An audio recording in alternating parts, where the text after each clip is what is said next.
The most evil experiments ordered by kings. Most rulers in history wanted power, land, or money.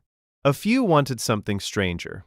They wanted answers. They wanted to know what language God speaks, whether the human body can be made immune to poison, what happens to a man's stomach when he runs after eating. They had access to prisoners, condemned men, infants with no one to protect them, and the absolute authority to do whatever they decided science required.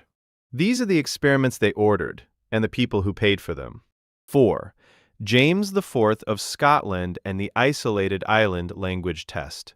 In 1493, James IV of Scotland conducted his own version of Frederick II's language experiment, apparently unaware of or untroubled by how Frederick's version had ended. James was young, educated, and genuinely interested in science and medicine, in a Renaissance prince kind of way.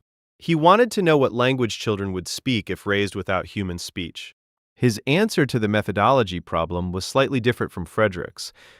He sent 2 children to the island of Inchkeith, a small uninhabited rock in the Firth of Forth, along with a mute woman who was instructed to raise them in complete silence. The woman could feed them, care for them, and keep them alive. She could not speak.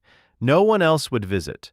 The children would grow up in isolation and eventually, the theory went, produce whatever language was natural to human beings. The chronicler Robert Lindsay of Pitscotty wrote that the children, when eventually retrieved, were reported to have spoken good Hebrew. This detail is almost certainly inserted by scribes who wanted the experiment to confirm the theological expectation that Hebrew was humanity's first language. James had no way of verifying it, and most historians treat the outcome as fabricated.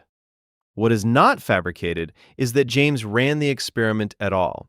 He sent children to a rock in the middle of a Scottish estuary with a woman who could not speak and waited to see what would emerge.